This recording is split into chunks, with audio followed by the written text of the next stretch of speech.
welcome to another episode of the Mad Fantasy Football Podcast with your hosts, Begley, Goni, and Wayne. What is up, Mad Mob? Oh my God, already interrupting the intro. What, man? What? Wine. What? Go ahead. No, the you show. already interrupted the intro. What do you have to say? Don't do it. Don't starting do the it for show. no reason. What were you going to say? Huh? Starting the show. Goni, I will sit here for the rest of the show unless you tell me why you were going to interrupt my intro. We're starting the show, man. Go ahead. Wanted to make sure you're ready. That's a lie. Go ahead. Have at it. Worst. Mad Mob, we apologize. It's been March Madness. We fell off the wagon from all the madness of March. The marchiest of madnesses. We're back. Kentucky lost. Not surprised at all. I wish, it's tough because Kentucky lost, and in my bones, before the game started, I knew we were going to lose, but then we came out and we were competitive, and it was a close game, and then we gave it up in the very end, so it hurts like I came in thinking we were going to win. That being said, lost. Rest of March Madness, don't care. I mean, I'll side-eye a little bit, but I just can't be as involved with my team out of it. So that's our absence explained. Gentlemen, how are we? We're in mourning. That's how I am. I was hoping you wouldn't bring Kentucky up and I'd have to relive it all over again, but here we are. Had to explain the absence. Yeah, I don't care about that at all. I don't care about Kentucky losing. I care about losing all of my parlays on the last game and the UFC event that Wayne and I just put a wager on as well, where we took Justin Gaethje, who was the underdog by a pretty good margin. We took him in a parlay. He won handily, and we had a parlay in the main event, Kamaru Usman against Leon Edwards, where Usman was a heavy favorite. So we win the Gaethje fight. We go into the final fight of the night, the main event. We just need Usman to do what he's supposed to do, and he got destroyed on the scorecards. So yeah, it just kind of broke my heart. It was the cherry on top after many March Madness parlays that lost on either the last possession or just the last game in general. Yeah, I mean, we won the legs of the parlay we should have lost, and we lost the ones we should have won. That's what hurts the most. Usman just looked terrible, dude. Just looked sluggish. He lost on the scorecards, and that's with Leon Edwards losing a point for kicking him in the crotch. Yep. So if he hadn't have done that, it would have been an absolute hobble squashing on the scorecards. Do you know what hasn't been a kick in the crotch? The Cowboys signing Brandon Cooks and Stephon Gilmore. It's a solid offseason. I'm happy about it. Yeah. Patriots, Mike Gesicki. Let's go. Buccaneers, Baker Mayfield.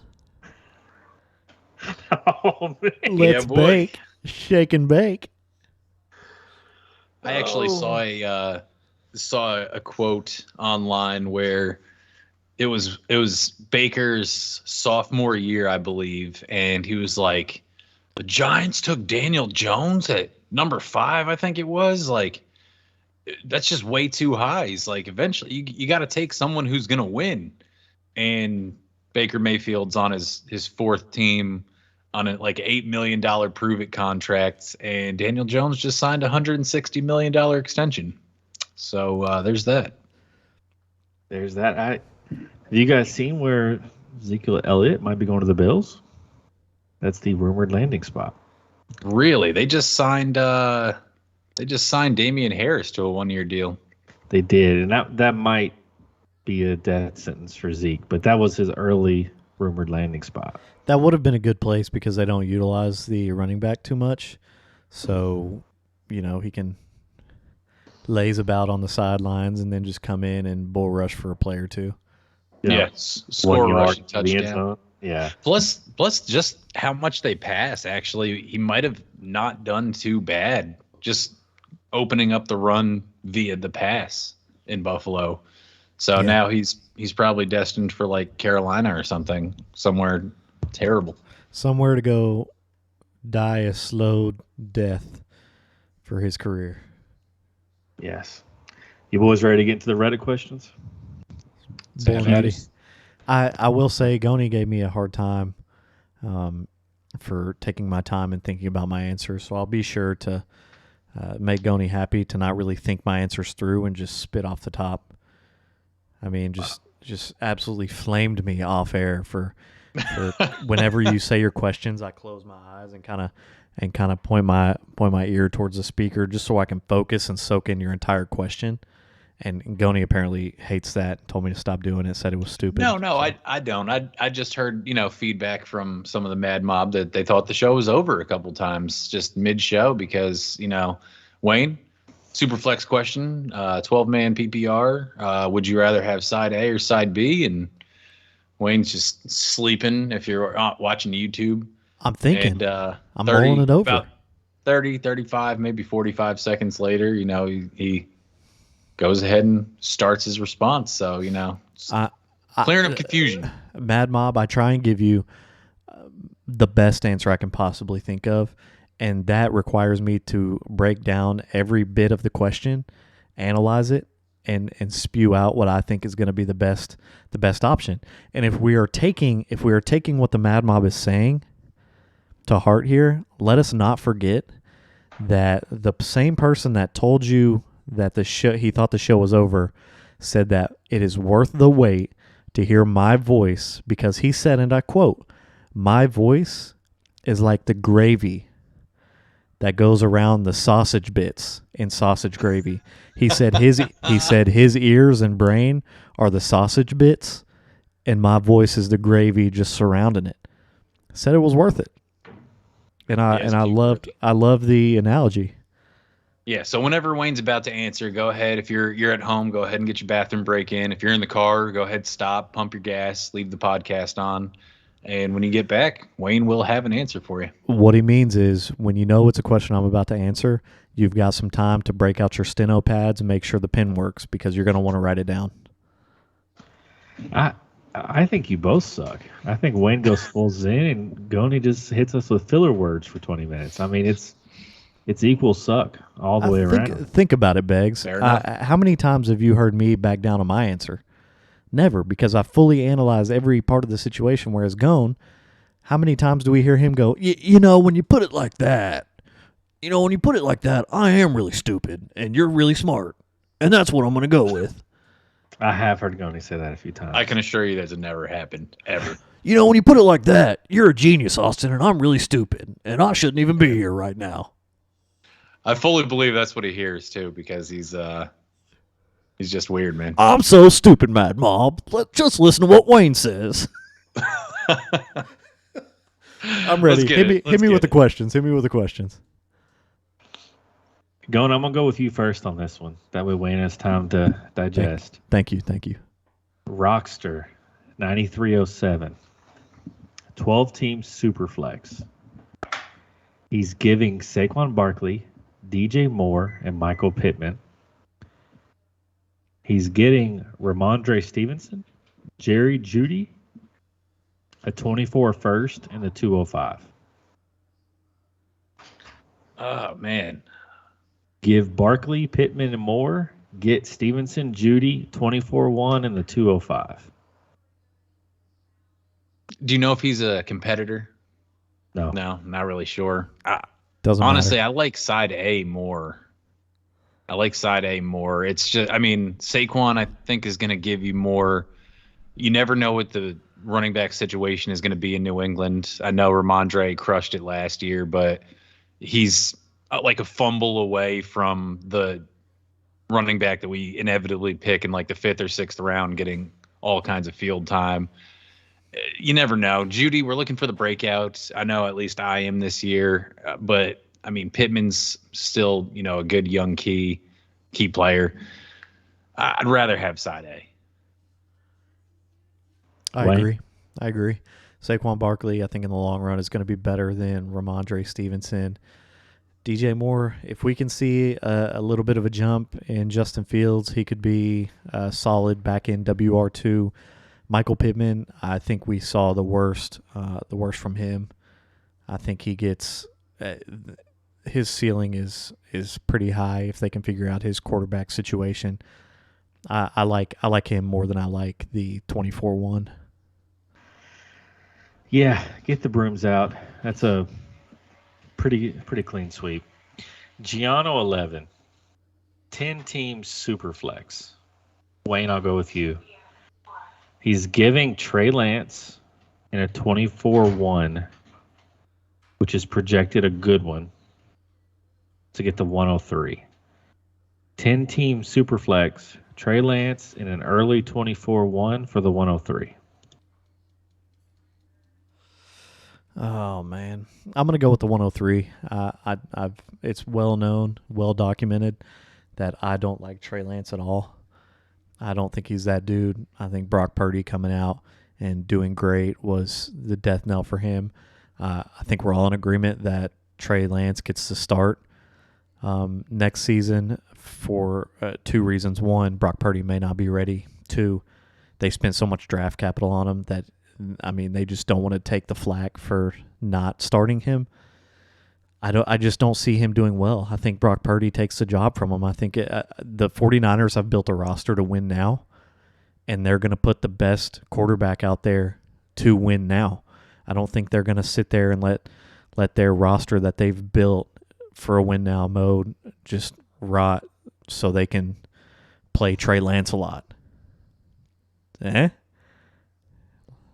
Trey Lancelot. Let's go. Sir Lancelot. I'm Like good. I'm round good with the table. 103. I'm good with the 103. If you need a quarterback, you can get a good day one starter. It's kind of the same dart throw as Trey Lance, but I feel like it's a safer one. Or if you need a running back in a super flex draft, you can definitely get Gibbs. So that's where I'm at. I think that's the only answer is not running back. I only do it if you plan on taking a quarterback, going and getting your guy. I don't know. I'd rather try and roll with Trey Lance and keep my 24 first, unless I love one of these guys coming out and you're making your move to get your guy. As long as it's a quarterback, that's pretty much just where I stand with it. Take it if you're drafting a quarterback. If not, I'd stand pat and roll Trey Lance. Yeah, I'm staying pat on this one. Give me Trey Lance. And you know what? If Trey Lance is horrendous and he sucks and he tanks your season, go get Caleb Williams next year. I think he's a better prospect than every quarterback coming out this year anyway. So, Trey Lance and 24-1 for me. Mikey Mojo. 1 quarterback, half PPR. Goni. He's giving Hunter Renfrow, Zach Ertz, the 404, and a hot sauce packet from Taco Bell to get the 212 and the 312. Hunter Renfrow and who is the tight end? Zach Ertz? Zach Ertz. Nah, I'm going to hang on to both of those guys. I know Hunter Renfrow doesn't get a lot of love right now. He had a terribly, terribly down year, but I kind of like him as like a deep sleeper this year. I really do. I think he has like some kind of impact on the team. I think he bounces back, maybe not to the height that he had before because he was a slot, just PPR machine pretty much in his one season heyday. But Zach Ertz is still very serviceable. And what are you going to get, at the back end of the second or the third round? There doesn't seem like there's a lot of value there. And I kind of like the upside from both of those players. I agree. I'm sticking with the players. I think we've seen the worst from Hunter Renfrow. Jacoby Myers going to Oakland, I don't think affects him too much. I think when he's healthy, he's that slot guy, and he can get the PPR volume that you need. That's the only kind of bad thing about this is it's a half PPR league, and that's really where Hunter Renfrow is going to shine, is his points per reception.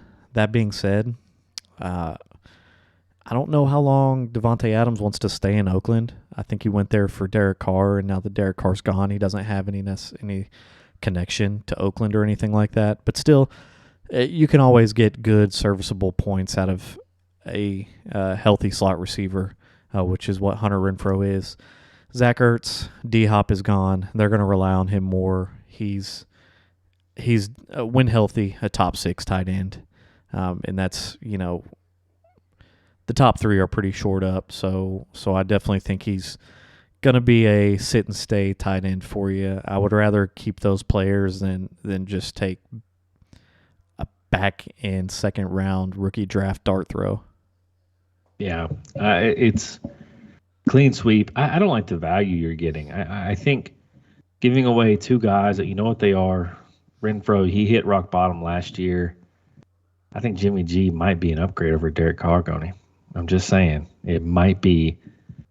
I'd rather the 212 in a player. The 212 in Chig or Dulcich or, Jake Ferguson out of Dallas. I'd rather have that. That way I get something back in return. The people's resistance, Wayne. They want to know, would you trade Kirk Cousins in a 1-quarterback league for the 202 and the 208? Yes. No brainer? No brainer. 1-quarterback league. Kirk Cousins, he had a good year this year as far as like his fantasy finish. I think he was the 6th. But we also saw a ton of quarterback injuries. 1-quarterback leagues, I would rather have the dart throws 202. You might be able to find some treasure there, but I'm the type of guy where I would rather have a dart throw at a skill position and run the waiver wire all year on matchups than stick with Kirk Cousins, So I think I would take. This is all about really how you fit into your league right now. Where what's the layout of your team? What's the layout of your opponents? I don't think Kirk Cousins necessarily is I think he was a top 6 quarterback this year in 4-point passing touchdown scoring formats. He was very good. We've seen that they've shifted more towards a passing offense. They didn't really utilize Dalvin Cook as much as we've seen in the past. Jetta absolutely ate. I expect that to be the formula next year. Is he a top 6? Probably not, but I could definitely see him being a top 12. So that's someone who will absolutely help you compete. So if you are one of those teams probably in the bottom half of your league, I feel like you do have to get rid of him. I feel like next year is the last year where he kind of puts up that production. He's going elsewhere. He's only got 1 year left on his deal, I believe, and I just don't see him being as productive as he has been without one of the elite premier wide receivers in the league. So 202, 208, like Wayne said, maybe you can find a gem somewhere in there. You can probably snag a quarterback in a 1-quarterback league. It'll be one of the leftovers for sure, but at least that gives you a chance to re-roll your old aging quarterback into someone who might be good. And in a 1-quarterback, you can also find guys to stream throughout the season if need be. You're never going to get that value for Kirk Cousins ever again. Ship it out now. You're selling them high. Clean sweep brooms. Sports and Stuff 43. Goni, I'll kick this one to you first. He asked the question. I'm going to modify it for time. I'm going to list this guy's running backs or girls. Sorry, I don't want to assume your gender. You tell me how you feel about it. 12-team Superflex, half-point PPR. He's got good quarterbacks and receivers. He's got Kyle Pitts at tight end. His running back room is Josh Jacobs, Khalil Herbert, Damian Harris, Malik Davis, Tyrion Davis-Price, Snoop Connor, Jerome Ford, Dearness Johnson, and a hot sauce packet from Taco Bell. What do you think about that running back room? He has no rookie draft picks. Is this a room that you're looking to trade to improve? I can go through his roster, but for the sake of the show and the time. No. Obviously, I don't think you can feel great about it. Josh Jacobs had a phenomenal year last year. I still think that he follows up and has another good year. He's your RB1. And that's nothing to be, upset about going into the season. Khalil Herbert, I've been on Khalil Herbert since last year, just praying that David Montgomery was going to leave, just looking into this whole contract situation and planting my flag that David Montgomery was going to leave. So that being said, as of this recording, Khalil Herbert's the number one. He's your RB2 in that situation, but I'd really feel comfortable shoring up with another running back, at least of his caliber. You need some other kind of depth to slot in there, preferably a little bit better than Khalil Herbert. He might surprise and have a really good breakout year. It's just really shaky going in. If he gets hurt or Josh Jacobs gets hurt, your running back room is garbage. So you're really just hanging on by a thread as it is right now. You need to shore up with at least one more piece of depth. Wayne? I agree. Josh Jacobs, I'm looking for him to have another good year, especially with Jimmy G under center. I agree with you, Begley. I know you said it a couple questions ago, but I think Jimmy G is a step up from Derek Carr. So, again, Josh Jacobs is going to benefit from that. Khalil Herbert could have – David Montgomery, every year he was the RB1 in Chicago. He put up good numbers just based off volume alone. Khalil Herbert could do that, but like Goni said, you cannot get an injury anywhere. And your bye weeks, you're pretty much taking a loss. Without knowing your wide receivers, you might need to drop one of those pieces and maybe one of your depth pieces at running back to try and get a more serviceable running back to slot in during bye weeks or just be there in case of injury. Yeah, I agree. I think even just taking a ceiling for Jacobs and Herbert, I still don't know if that's even going to be enough. Jerome Ford, the clear backup in Cleveland right now, with rumors that Kareem Hunt and Dearness Johnson are out. He's got the Alabama pedigree. Might be a nice piece if you have an injury. Same for Dearness Johnson, right? He could go somewhere, maybe be a solid 2. I like those pieces. Tyrion Davis-Price, Snoop Conner, Malik Davis. Man, you can't hang your hat there. Malik Davis is the 2 in Dallas right now for what it's worth, but I don't think that's going to stay. But, yeah, definitely be looking to make moves. Sugar Daddy Dynasty. It's a 10-team super flex. Wayne. He's giving Mac Jones in a 25 first to get Treylon Burks and James Cook. No. I'd keep Mac Jones in your 25 first. Mac Jones is young, a young quarterback that has a confirmed starting spot, especially one as prolific as the Patriots, who have a history of obviously sticking with their quarterbacks. Give me the guy that I can put in my superflex spot and forget about for the next 10 years. And then the 25-1, it's probably going to be better than James Cook. Whatever you get there. Yeah, it's possible. For me, being a super flex, I feel like you have to go Mac Jones. Mac Jones, he finished as the QB 23 last year.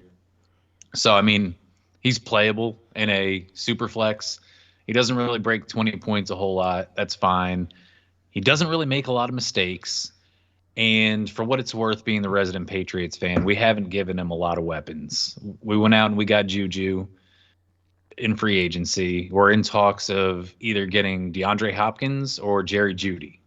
If we end up getting one of those guys, that'll take off in the right direction for the offense.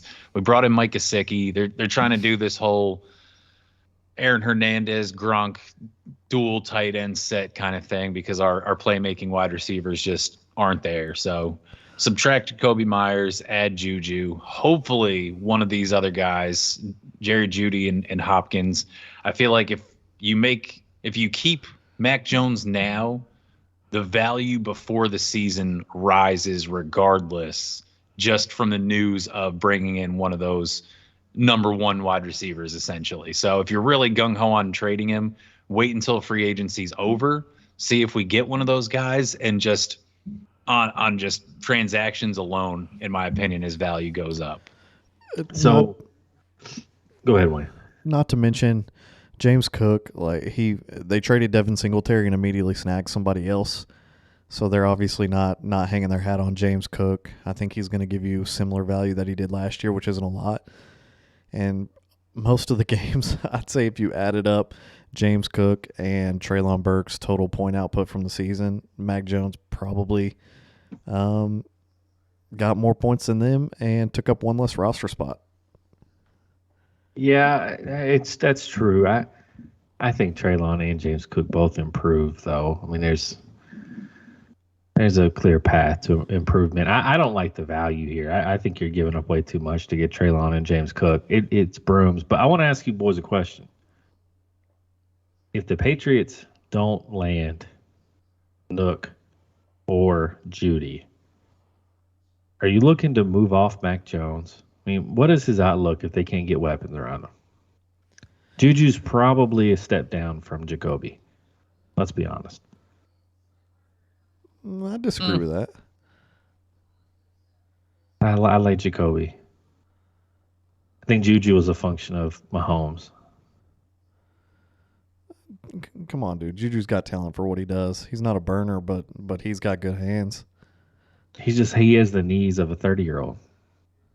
Probably a 40-year-old. Yeah, but you have to trust in the Belichick offense as well. They're going to be creative. They're going to find ways to get him the ball. I'm not saying he's going to be like elite by any means, but we could also go out and get Jackson Smith and Jigba. That's something else that's been floating out of the rumor mill here in the draft. I know it's not something the Patriots usually do, but it's something that I can possibly be excited about as far as the draft goes. So there's options. The thing is, Belichick is arguably the greatest coach in NFL history, and he's going to evolve with the game. The game is, you're scoring a lot more points. Defense doesn't win games anymore. High-scoring offenses win games, and he's gonna evolve with it. It looks like he's starting to feel like, maybe I need to get my quarterback weapons, and we need to start airing it out more because that's what the NFL is now. I don't know. I trust one of the greatest coaches in the history of the game to make the right roster moves. You guys have a lot more faith in that offense than I do. The Patriots I've seen since Tom Brady left have been putrid on offense. And they're running the ball 20 to 25 times a game, which is going backwards in terms of NFL chronology there. So, Wayne, I don't disagree. Belichick's the GOAT, but offensively, that's not his strength. No, I agree, and that's what I'm hoping with the way this offseason goes, he starts to realize that and fix it. Well, I don't want to put an I hope. I mean, I could care less if they do good.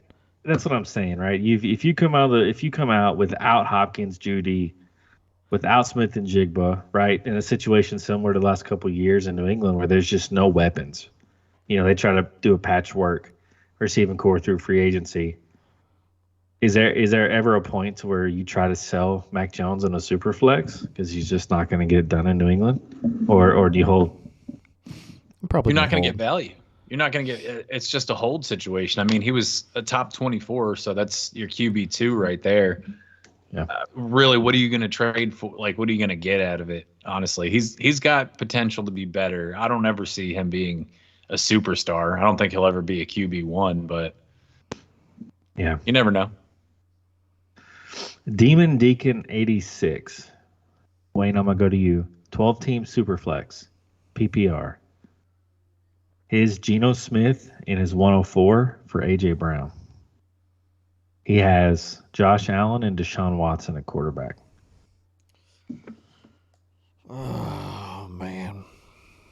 Geno in the 104 for A.J. Brown. He has Josh Allen and Deshaun Watson. Is this a super flex? It is.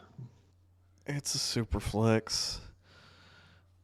Oh, my gosh. Does he list his receivers by any chance? No. Dack on it. I like it. I'd actually prefer he didn't for this one. Makes it spicier.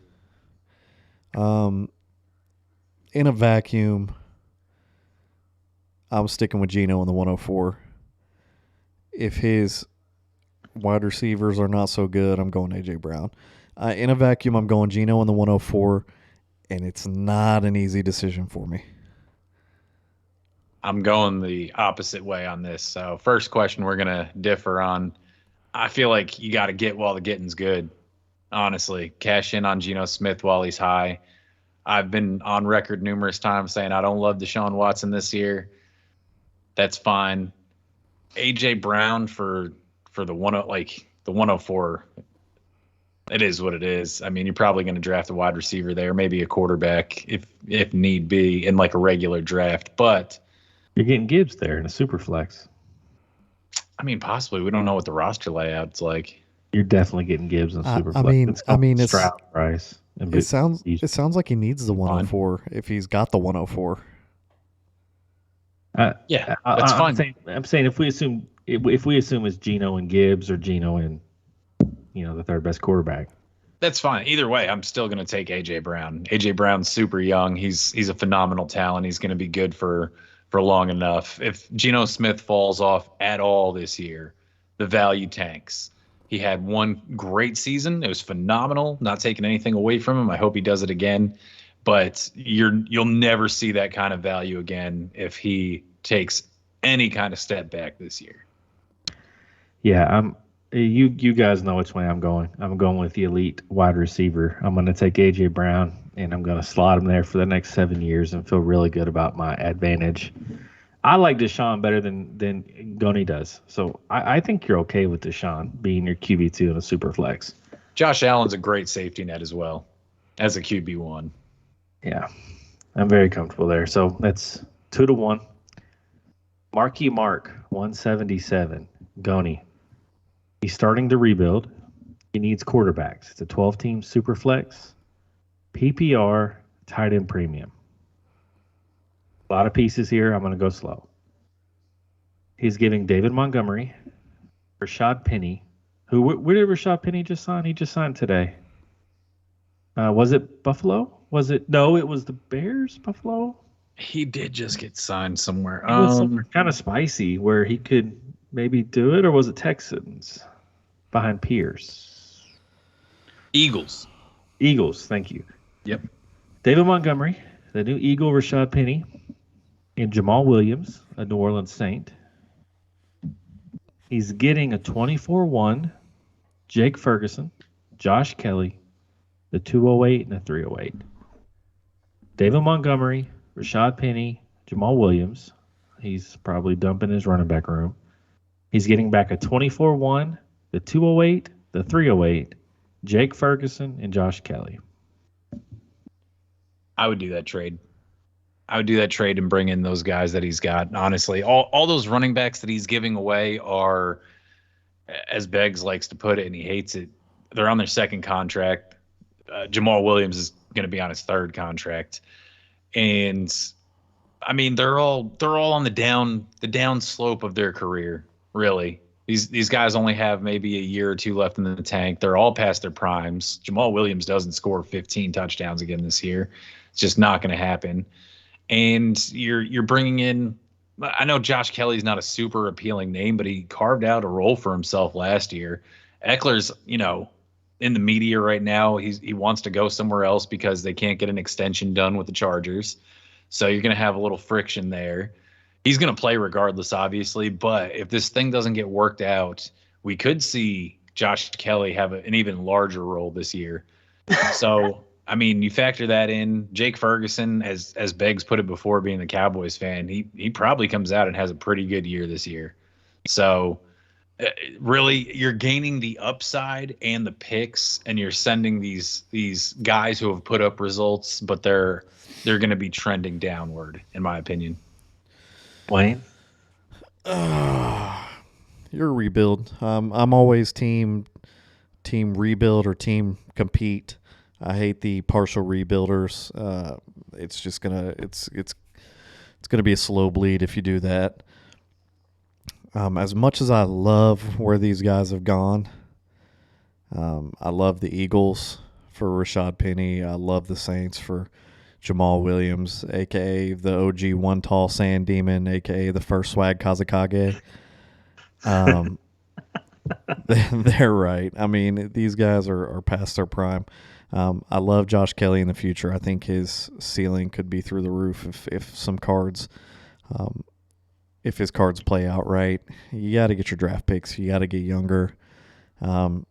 It hurts, but tip of the cap, man. Don't make it a slow bleed rebuild. Just jump in. Rip the Band-Aid. Jump in with both feet, man. Don't be toe dipping in that thing. Go get your picks. Hey, I also like where David Montgomery went with Detroit. I mean, they've proven that they don't care to give their backup a million goal line carries. And I appreciate him, backing off these guys, realizing that, it probably isn't going to work out, even though they all kind of went spicy places and just decided to rebuild. I personally think he could probably get a little bit more out of all three of these guys if he kind of broke out the trades separately.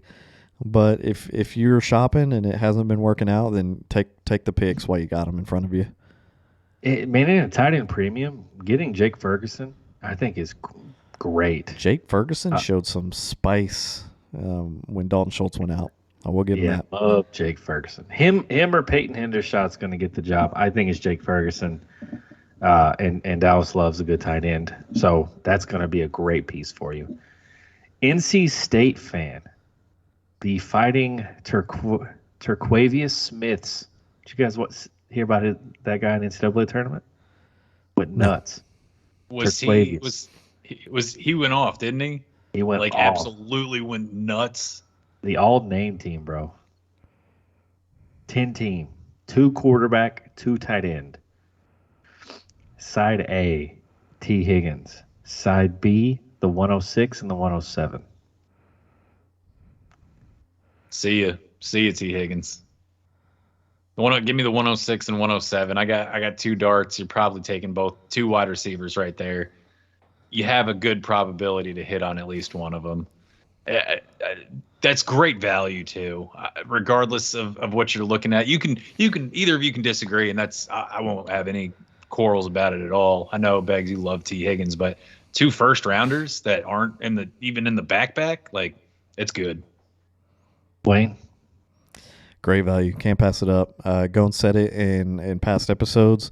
We've seen T. Higgins' ceiling, and it's good, but it's not great. So give me my mid-first dart throws for sure. Thanks. T. Quarius Higgins would be on a different roster. I'm sending that. You never get better value for T. Krav Maga Manatee. 12-team Superflex. Standard scoring. That's going to matter. Ooh. Aaron Rodgers and McCaffrey or Deshaun Watson. What? It's just standard? 12-team Superflex standard scoring. Aaron Rodgers and CMC or Deshaun Watson. I thought this one was kind of spicy, boys. I don't think it is. Aaron Rodgers and CMC. Close the book on it. Move along. I'm gonna go Deshaun Watson just because that's where I'm going. I'll explain my side, but I want you to be the tiebreaker. I mean, I feel like it's 100% got to be side A with the CMC and Aaron Rodgers. CMC's probably in standard scoring the RB1. Honest question. Yeah. Was Jamal Williams a top 12 standard guy last year? Are you looking up CMC or Jamal Williams right now? Gone. I'm looking up CMC right now. All right, I'll look up Jamal. While you guys look up the stats, I'm gonna tell you my reasoning. The super flex. He was top 12. Jamal Williams was number 7 in standard scoring. Who was 1, 2, 3?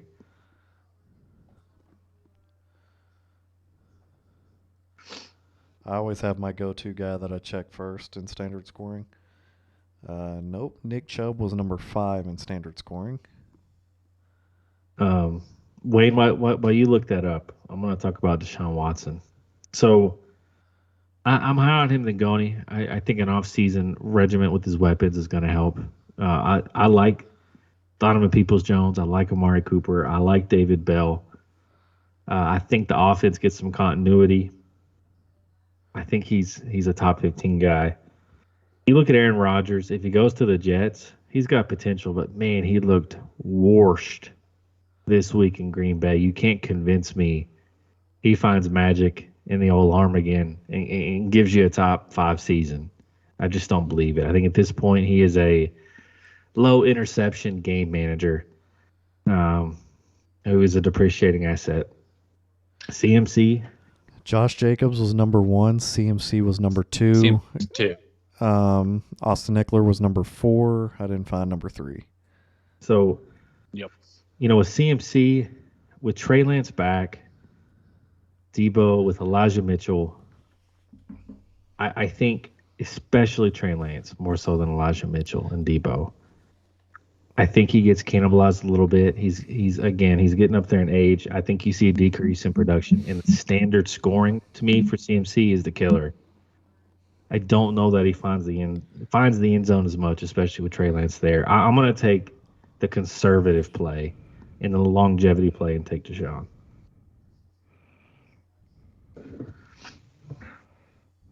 Wayne, why'd you go side A? Why'd I go side A? Yeah. It's CMC. Regardless of standard scoring, PPR scoring, he's an RB1. Is it a super flex? Yeah. It is a super flex, but still, I mean, Aaron Rodgers, if he goes to the Jets, he's got so many weapons. He's going to be there for another 2 years, and he's going to absolutely eat on that team. I think the Jets have a real good shot at coming out on the AFC if he gets everybody he wants. OBJ, he's got Garrett Wilson there, Breece Hall, got his boy Alan Lazard back there. Alan Lazard's his boy, and he can be a WR3 there. The defense, huge upgrades on the defense. Aaron Rodgers is, if he's competing like that, he's playing for another 2, 3, 4 years. And I think he's going to be way more successful than Deshaun Watson. And then all of a sudden you're going to give me an RB1 as well. Yeah. That ties in basically what I was going to say. You have potential, even if Aaron Rodgers plays for 1 year, you have much higher potential winning a championship off the back of Aaron Rodgers and CMC than you do off of Deshaun Watson. I know Watson is the longevity play, so I don't fault you there by any means. You're looking towards the future, but I'm trying to get that championship. I'd go with Aaron Rodgers. Aaron Rodgers could be top 12 easy this year. It's in the realm of possibilities. CMC, it's pretty much a foregone conclusion this guy's going to finish top 3, top 4, especially in standard. Regardless of he can do it. Yeah. Yeah, he can do it anyway. He runs, he catches out of the backfield, so you're going to get the yardage and the touchdowns, and you might even get a passing touchdown this year as well. So there you have it, 2-1. Hasselhoof. This guy lists a bunch of notable free agents in his one quarterback league. So I'm going to go through the list of players. Let's alternate. So I'll start with you, Wayne. You take the second player. And just say, what do you say whether you consider picking him up or whether you'd leave him on the waiver wire. Okay. So Devin Singletary. Devin Singletary. Yeah, I'd consider picking him up. He's in Houston, right? Yes. Yeah, he's in Houston. He is probably gonna be the complimentary back to start. But he's an injury away. You're an injury away. It's going to be a timeshare. It's going to be a timeshare regardless, and then you're an injury away from having a starting running back. I love stashing guys, especially if you don't have picks or early picks in the draft, in the rookie draft. I love stashing guys away and then just hoping for the right moments to play out. So that's a yes for me, dog. Okay. We got a lot of names here, so let's not be so eloquent in our thoughts, but very good thoughts. Dang. Yep. Go kill yourself, Goni. No, that was fire explanation, and I agree wholeheartedly. Devin Singletary he's a good piece. Wayne, All right, rapid fire. Chuba Hubbard. No. Take him or leave him. Leave him. Goni, Chase Edmonds. No. Wayne, He's a Buccaneer, man. Wayne, Kenny Gainwell. Yes. Goni, Naheem Hines. No. Wayne, Melvin Gordon. No. Goni, Samaje Perine. Yes. Wayne, Pierre Strong. Yes. Goni, Romeo Dobbs. Yes. Wayne, John Mechie. Yes. Goni, Allen freaking Robinson. No, never. Wayne, KJ Osborne. No. Goni, Tyquan Thornton. Yes. Wayne, a Taco Bell hot sauce packet. Yes, for sure. David Bell. Yes. Wayne, Khalil Shakir. No. Spicy. Is it a dynasty? Yes. Uh, Of course it's a dynasty. No one's asking redress right now. yes. I agree. Goni, Tim Patrick. Ooh. You're doing it. Yes. You're doing it. Yes. I really like him. Yeah. Especially if Judy leaves. Wayne, Sterling Shepard. No. No, Okay. I don't care if everybody in that offense goes except for him. Okay. Goni, Mike Gesicki. No. No? No, man. Ugh, I'm a yes on that one. I don't hate him. Wayne, Noah Fant.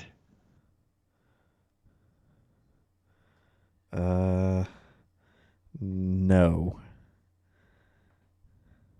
Goni, Gerald Everett. Yep. Absolutely. Wayne, Jelani Woods. Uber Colts athlete. Yeah, he started getting a spicy target share towards the end. He's like 6'8" and has a 42-inch vertical. Yeah. Goni, Cody Bellinger. No. Darren know. Waller scare you off? Waller scare you off? Yeah, bro. They All right. traded like a 3rd-round pick for Waller, and it just, you don't want competition at the tight end spot. It's already dirty enough of a position. You can't be competing with people. Also, Cody Bellinger doesn't play in the NFL, so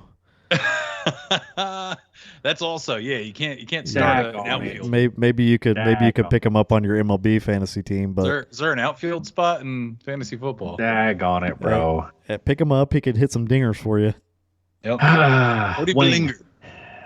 Alberto. Alberto, yeah, I'd pick him up. Give me Dulcich. All right. So here are the players on his team that he would have to drop to pick up one of these players that we talked about. I'll do the same thing. Goni, I'll start with you. You tell him keep or drop for one of the players we just talked about. Rashad White, Goni. Keep. Wayne. Alexander Madison. Keep. Goni, Elijah Mitchell. Keep. Begrudgingly. Wayne. Odelius Beckham. Keep through free agency. See where he goes. I like that. Goni. DJ Chark. Drop. Wayne. Goni and I's favorite player, Nico Collins. Keep. Goni, Sky Moore. Begrudgingly. Sky Moore. To pick up some of these other guys, I would drop him. I'd rather have Tyquan Thornton over Sky Moore. I'd rather have a few guys off that free agent list than Sky Moore.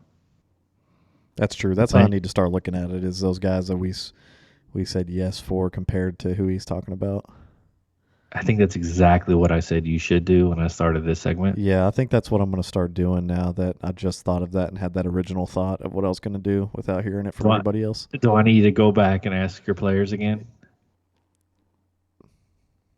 We're too far gone. Wayne, Alexander Madison. I was joking. Yeah, keep him. Okay. Paris Campbell, Wayne. Look at Goni. He perked up, boy. He loves Paris Campbell. That's his guy.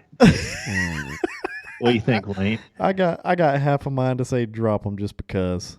Drop him. Yeah, absolutely drop him. Sorry, he's dead to me. Just because he ain't Paris Campbelling for you? Dude, I'd He rather Paris have Campbell Khalil for a Shakir. week or two.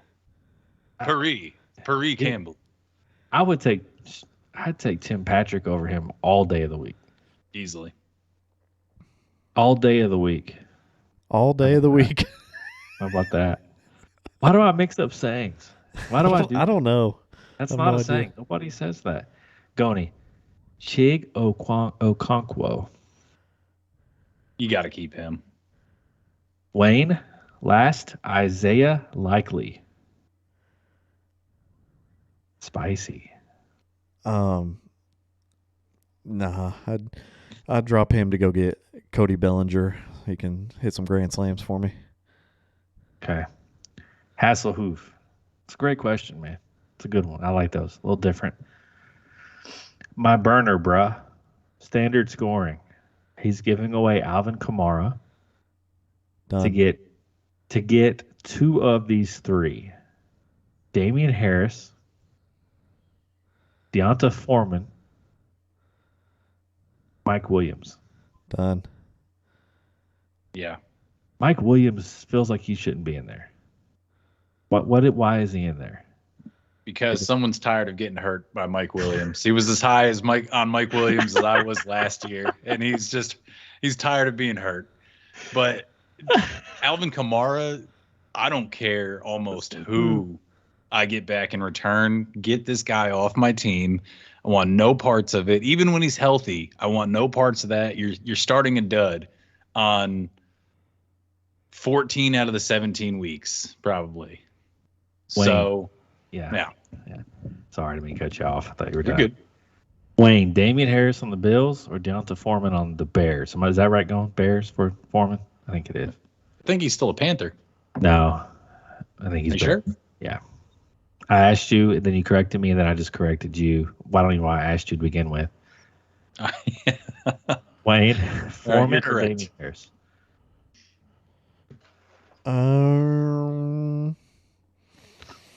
Give me Damien. Do you concur, Gone? I do. He's more talented. Smooth ad 72-75. 10-man super flex. Give Trevor Lawrence the 107 and the 109. Get Deshaun Watson, Dak Prescott, and Garrett Wilson. No.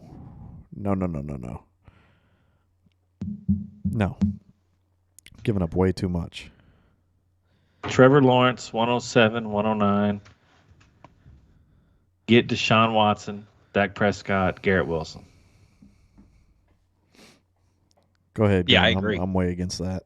No, I agree. You're giving up a whole lot. Trevor Lawrence has got to be probably Top four startup, I believe. I was going to say top 6. So yeah, I mean, he's up there for your startup dynasty quarterbacks, like where he's going to slot in there. It's just Deshaun Watson's so much of an unknown. I've said this numerous times, and you're giving up a 107 and another first rounder.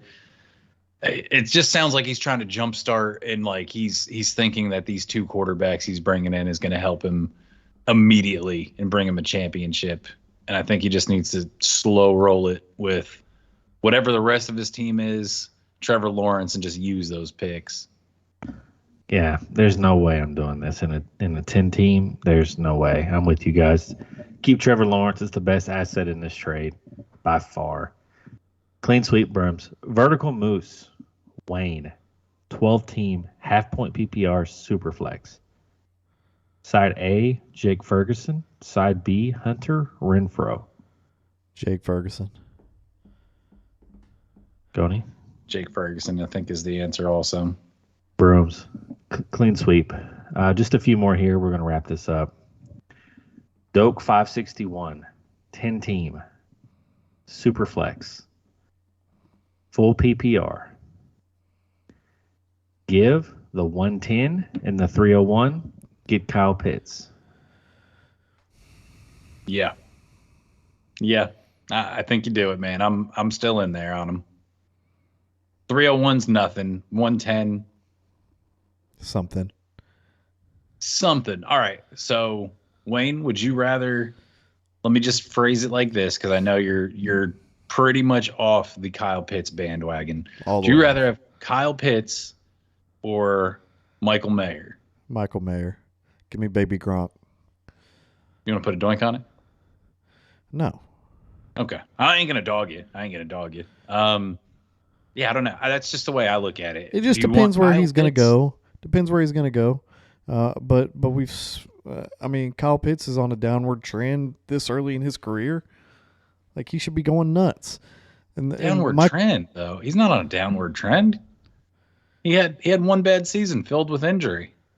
okay, out of 2 seasons, his first season was okay, and his No, second it was season was great. worse.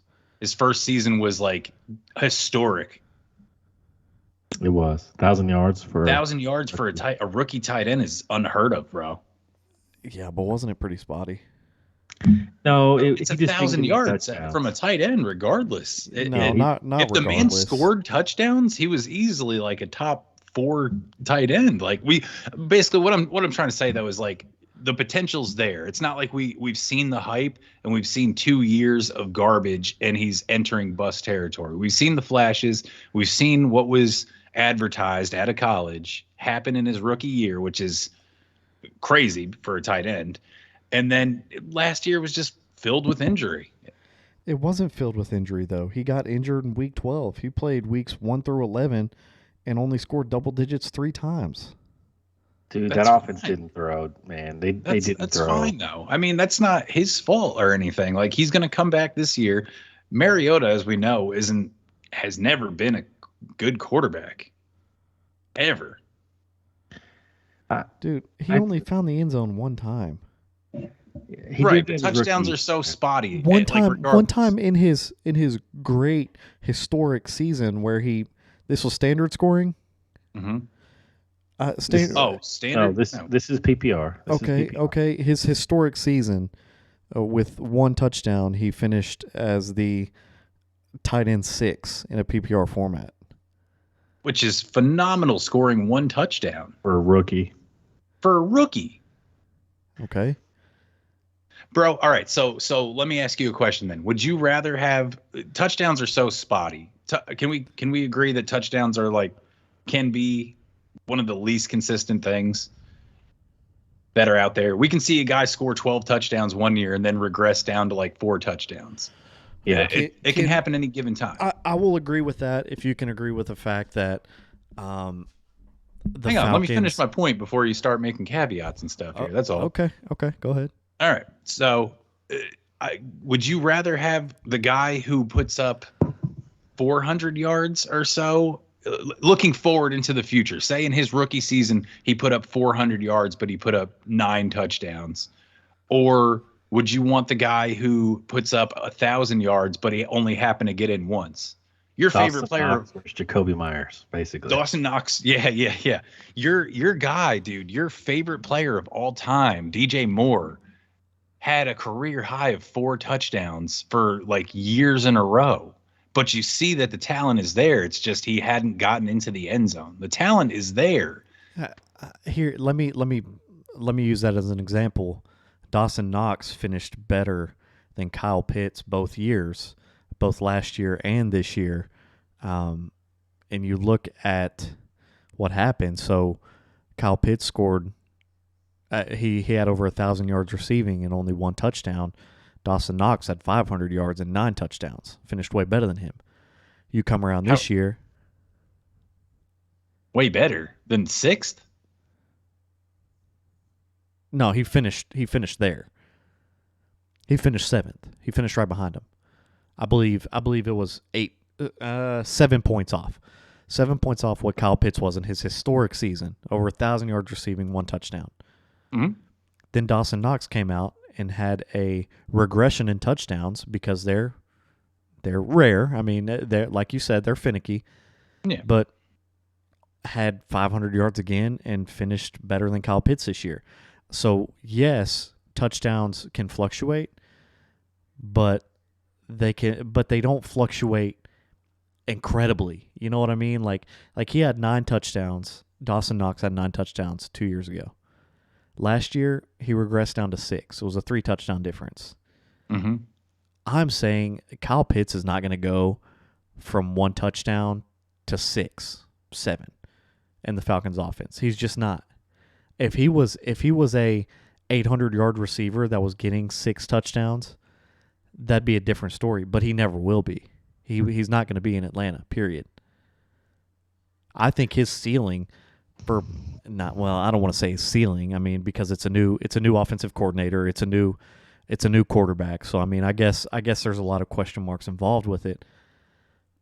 But the Falcons, for some reason, historically, don't look to their main athletes in the red zone. Never have. Julio Jones, a perennial dead spot in the red zone. What are you looking at me for? You think Julio Jones scored a lot of touchdowns for who he was?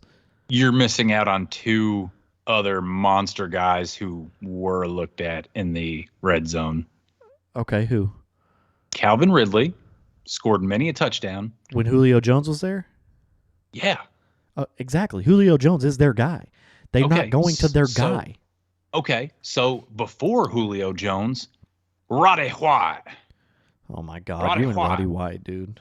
Roddy White was a stud. Like, and he got looked at. He was fine. It's just disproving the argument is all. And Mariota only threw 15 touchdowns last year. It's not out of the realm of possibilities for him to go. If he scored 5 touchdowns in his rookie season, if he went from 1 to 5, which is not that much at all, he's probably a top 3 guy. Is all I'm saying. Like, he has the talent all around to be able to do it. It's just you got to get in the end zone. That's never been the argument, and I've never argued anything other than he's just in a bad spot. Bad coaching, I mean, right now, still to this day, they traded for Taylor Heineke, but Desmond Ridder is still the number 1 on their depth chart. Mm-hmm. Even if Heineke is that the guy that's going to transform this offense into making Kyle Pitts a top guy? I mean, even when he was healthy last year, he was not doing good. If they had snagged Derek Carr or something like that, or Jimmy Garoppolo or somebody, then that's a different story. You know, I could see more touchdowns going his way, but they got Taylor Heineke. Yeah, but that doesn't really. Taylor Heineke. Don't say it could doesn't favor matter, him. please God. Don't say it doesn't matter. It doesn't matter. Taylor Heineke could favor him. Look at the Ravens, for example. Mark Andrews gets all kind of play because he's like the only guy there, and he gets the love. Did Taylor Heineke favor the tight end in Washington? I don't even know who the tight end in Washington was. Exactly. Well, No, I think that plays a factor, doesn't it? The tight end in Washington was Logan Thomas. Put up some good years. Ooh, Logan Thomas. That's right. That's right. He ended up tearing his ACL and everything. Another example, though, of a guy who's been an elite tight end when he was healthy and hasn't put up a lot of touchdowns, George Kittle. George Kittle just had a career year for touchdowns, but his previous seasons, five was the cap, and 5, like I said before, is not a lot of touchdowns. But Wayne- it would be the most that it would be Kyle Pitts' entire career added together and still more. You're talking about a rookie season from a tight end and a 12-game season follow-up sophomore year. You're I saying think a Just a lot to 12-game judge to season. say that this you're guy s- isn't going to be great. You're saying a 12-game season like he just got a snap or 2 in. 12 games is the vast majority of the year. Let's You got to look at the factors. we got a few more games to get to. I think what's happening is Wayne's fading the Atlanta offense more so than he's fading Kyle Pitts as a player. I've I- said you know- I've said that from the jump. I think Kyle Pitts is a freak athlete, and if he was on 26 other teams, he's a solid tight end too. But you're right, Begley. He's on the Falcons. George Kittle, his rookie year, he scored more touchdowns than Kyle Pitts did his rookie year. So I think Goni is Did he finish top expecting- 5? Top Hang on, 6? Paul. Sorry. I think Goni's expecting an uptick in the offense, which I agree with Goni. The Falcons can't throw the ball any less than what they did last year. They can't. They have to throw the ball more. I mean, they looked again like the '60s Packers. Exactly. So take what he did his rookie year, and he still only got 1 touchdown or 2. Wayne said 1 or 2. George Kittle scored more touchdowns than Pitts did in his rookie year. He finished as the tight end 20 in his rookie year. George Kittle did. And I understand that, and that's my point. Is that you have tight end 20s finding the end zone more than Kyle Pitts. Okay, but he was the tight end 6. So give me the points of the tight end 6 over the year over the guy who finishes as a tight end 20. If we're making comparisons. I get that, but in order to break into the guy where it's like I have to get that tight end, I have to have that tight end. You got to find pay dirt. You have to. It's the tight end. Travis Kelce, or you got nobody. I'm sorry, but it's not Travis Kelce and Kyle Pitts and then everybody else. It's just not, because he doesn't find the end zone. And we all agree that the tight end is the dumpster fire of a position. And guess what? Kyle Pitts is in that dumpster fire because he doesn't find the end zone. So he was the tight. He was the career high touchdowns this year. He was the tight end one with what 150 points, 160 points. That's a WR50. Do you want to put a doink that says Kyle Pitts has a career year for touchdowns this year? No, because I feel like I could put pads on and break that record. All right, doink that he puts up 5 or more. Ooh, that's a good one, Wayne. That's a good one. That's fair. That's a 4X. I'll take if 5 is a push. No, 5 is the line. 5 is 4.5. I guess would be the line. I said 5 or more. If 5 is a push, I'll take it. No, man. Okay. You're backing off your stance. I said I'm not. We know I'm not. 5 touchdowns isn't a lot. 5 isn't a lot. You know it's entirely possible. That right there tells me that you know it's entirely possible. You're right. 5 And touchdowns is not a lot, so 5 is a push. that's what I'm saying. So then why can't you apply that logic to Kyle Pitts' upside with the fact that he can bring 1,000 yards on the table, and that propels him into the conversation of being one of the best in the league? Because he could not. Because he hasn't yet. Because he's on an inept offense. So he's got the talent to do it, but the offense itself is not. And like I said, it's possible this year because there's been coaching changes and changes under center and all this other stuff, so it's possible. But historically, the Falcons haven't been using their playmakers in the red zone. I get for the 5 trillionth time, he's talented enough. I'm like Begley's already said 20 minutes ago, I'm betting against the offense. You think I hate Kyle Pitts as an athlete? Kyle Pitts is a freak athlete. I hate that his first 2 years have been in Atlanta, because if they were anywhere else, we could have seen what he was capable of. Beggs, I hope you learned something here today. Next time you get a doink, just go ahead and say, if that's the push line. I'd rather him just said no, but he just made it worse for himself and said, if it's a push. I thought 4.5 is a pretty fair doink, Wayne. I got to say. I'm on the Kyle Pitts side on this one easily for me, but I thought that was a fair doink. I'm just going to say it. I think that one will be a sweater for both of you all year. Yeah. All right, let's get to these last ones. Let's knock them out quick. Ezox, 10-team Superflex PPR. Give DK Metcalf and Jake Ferguson to get Devontae Adams. No. Why? Pushing for a chip this year. Nah, still no. I think you have a better chance with Devontae or with DK and Ferguson. Wayne. I think there's a good chance that DK could outscore Devontae Adams this year. Yeah, same. I'm keeping it. Rich Homie 66. 12-team, 1 quarterback, half PPR. He's getting Pollard in the 204. He's giving Brian Robinson, Rashad Penny in the 110. Get Pollard in the 204. Give Brian Robinson, Rashad Penny in the 110. Half point PPR. I think I feel like do that's it. a lot. I think the number 1 in Dallas is of a huge value. So I'm gonna take Tony Pollard. I mean, I agree. It's a lot. I feel like Feels it's nasty, a but- lot. Yeah, but like you said, I mean, he's gonna put up good points. He's gonna put up you go further, I think, in your league by doing this trade. If Dallas's roster holds, Tony Pollard is going to be a top 12 guy. He's going to be an RB1 this year.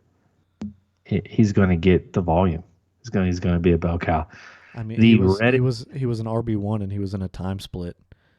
Yeah, the time split's gone. He's going to be my way too early. Like Begley said, current roster. He could be top 5. There's a path there. Absolutely. The Reddit hot sauce packet fiery debate question of the week. Arrow Boy. 10-team PPR Superflex. He gives the 101 and the 401. He gets the 102 Jerry Judy and a 24 first.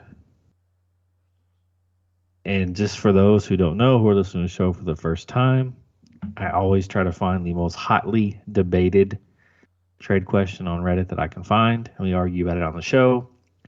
He's giving the 101 and the 401. He's getting the 102 Jerry Judy and the 24-1. These guys are a little hesitant to do it. He projects Bijan to be that much better than the 102. Let me go against the grain here just for argument purposes. I was really high on Bijan. I think Bijan from a talent perspective is the dude in this draft. But he was being projected to go to the Eagles. And that was one thing I loved the most about Bijan. With them picking up, who'd they pick up? Picking up Rashad Penny. It kind of makes me feel like they're not necessarily wanting to spend a draft pick on him. And that kind of closes the gap a little bit. So that's the reason I'm going to go for Gibbs and Judy on this one in the 24-1. Well, it's a super flex. It's probably going to be Stroud or Bryce at the 102, right? Yeah, that's true. I mean, he's got a lot of options. It really depends on his roster configuration a bunch. But with now me, and this is me personally, not projecting Bijan to go to Philadelphia, he drops a little bit in my book. Well, what if he goes to the Chargers? Then he's right back to the top in my book. Yeah, there's plenty of other teams he can go to that he can be phenomenal on. I'm keeping Bijan personally. Guys like this don't come around very often.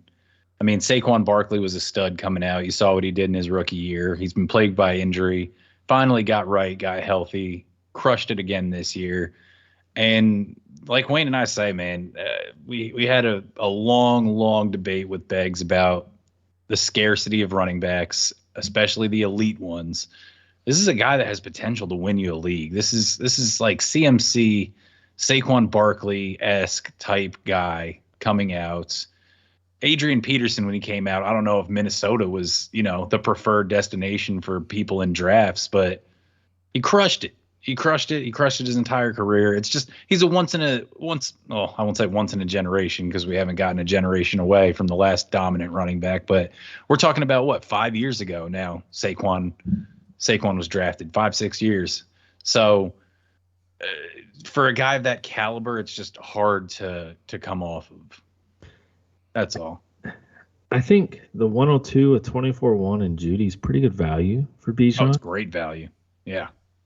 But so to me, it comes down to how you value the prospect here, right? I mean, and I'm with you guys. I think Bijan's everything that he's hyped up to be. His combine numbers were there. They're what you wanted to see.